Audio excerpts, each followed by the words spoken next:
I'm Nick Mattingly. I'm the shows director at the RHS. The event attracts 166,000 visitors throughout the course of the week. We also have 5,000 visitors that come for the gala, which is our evening event on the Monday. And that then doesn't include the press that we have that come through for the preview event as well. Contractors, I think it runs into the multiple thousands. So across all of the other shows, there's Hampton Court, there's Chatsworth House and Towson Park. There's multiple contractors that move between them, and obviously they attract their own audience, but we would probably attract about 500,000 to 600,000 visitors to those shows this year. The contractors for the event, it's really horses for courses, but there's some that go, and there's regulars that move between shows, and we do try and get bulk buy between the events. It makes sense for an organisation of our size, but there's others that will come and go, and also we try and draw on the local talent as well, so it's not just specific to the geography. For the new contractors, we've tried to innovate in the areas where historically the RHS I think have needed a shake-up. So the registration side is something that we've had to concentrate on. Accreditation, it's really down to our security and revenue protection. There's been a bit more of a concentration on securing events and ticketing, and so those two for me have gone hand in hand. So there's been a wholesale review in terms of how we do our ticketing, coupled then with the accreditation side for our contractors and registration generally across all of the shows. There's other areas that we're exploring at the moment in terms of the digital area. Again, the RHS shows have been around for a long time, and so things have been done the same way over and over.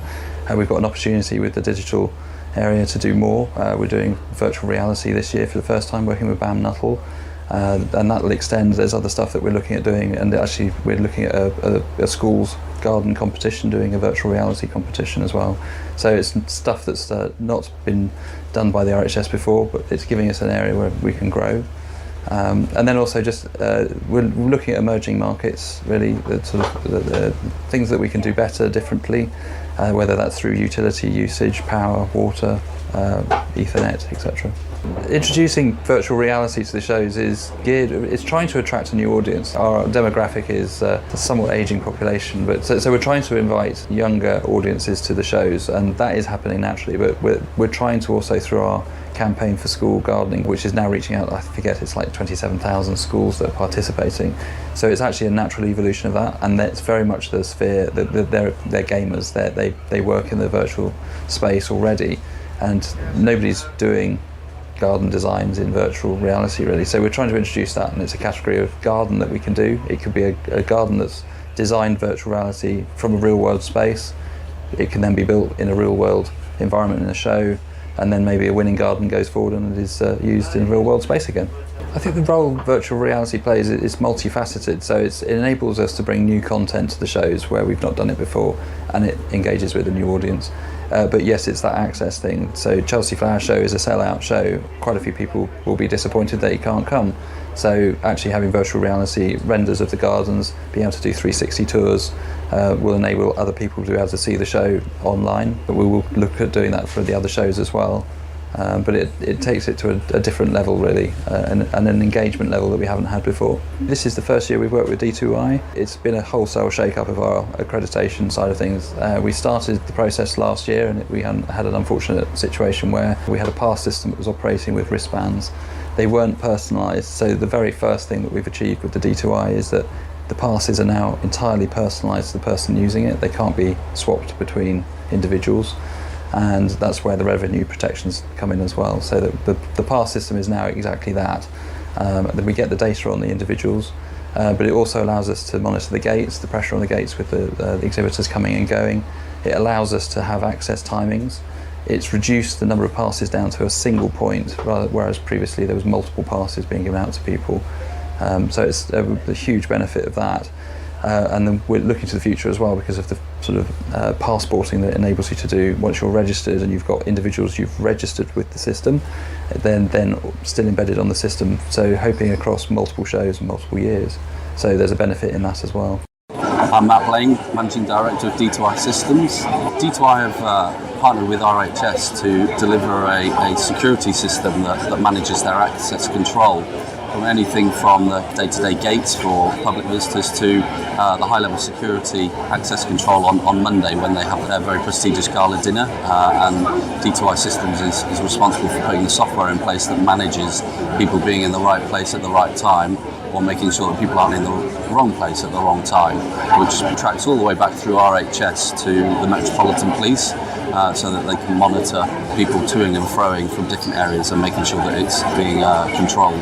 The relationship came about, really, they were looking for a solution to a kind of problem that had been growing over the years on how to actually control with such a big prestigious event and everyone wanting to be here. They were looking for a technology solution on how to control that. So that relationship started with them kind of seeing what we already did in the industry with customers such as Farnborough Air Show. They saw that model and very much saw that could work within their environment.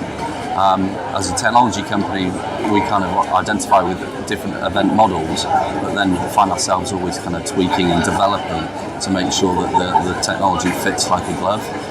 So although the model at Farnborough appeared to be a simple shift, there was a lot of work on the relationship and the systems to actually make this work for not just RHS but the security teams behind it. D2i Systems on the build-up of a show like Chelsea with the kind of access controls is dealing with up to 15,000 contractors and exhibitors, and then on the prestigious Monday that is royal family, it's down to smaller groups, but very focused on how tight that security is and how the systems work. So then the day-to-day consumer days, public days, up to 150,000, all going through that access control system and reporting back to RHS and the Metropolitan Police so that they know what's going on at any given time.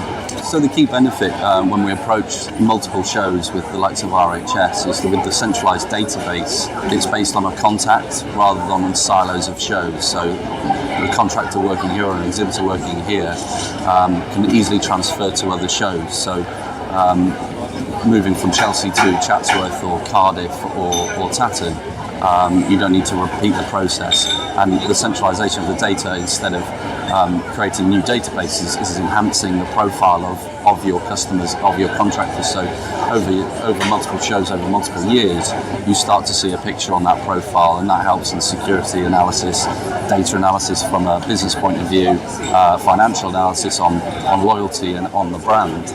So it can kind of be used in multiple different ways.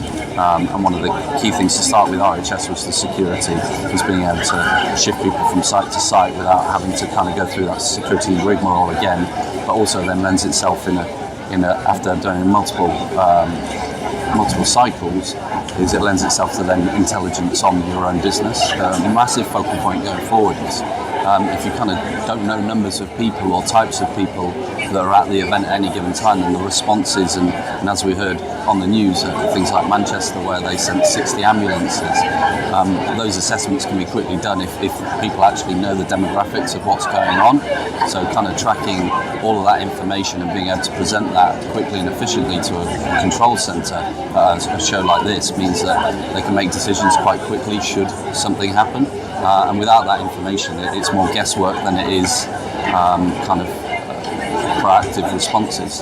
Now we've mastered capturing the data and the shape of how that data should sit, you can then start to bolt other things in that will enhance that. So things like facial recognition assigned to a person that is roaming around and bolting that into CCTV is where D2i certainly see a future in kind of linking that data and those people to other technologies within the event to be able to track people for whatever purpose, security or just to kind of maybe hotspot where certain types of people are actually moving around the site. Things that are coming onto the horizon for us, really, I think it's down to the demographic of our shows, and that's what we need to be led by, and the customer experience. So it's being subtle with that. So if there's a technology there that will provide us to be able to do something differently and more efficiently, then yes. So if that is facial recognition, we'll look at it for sure. Some more innovation that we're thinking about, so it's in the ticketing area really, and how we treat with our members. We've got nearly 500,000 members with the RHS. So what we're looking at doing is trying to provide their membership card and show tickets is one resource. So that when somebody goes online and they go to buy through C-Tickets, for example, their tickets are loaded onto their membership card, and then the membership card can be used to enter the show, but then it maybe also is a payment card or a loyalty card as well. And so that's an area that we're definitely looking at, and we'll approach cautiously but progressively over the next couple of years.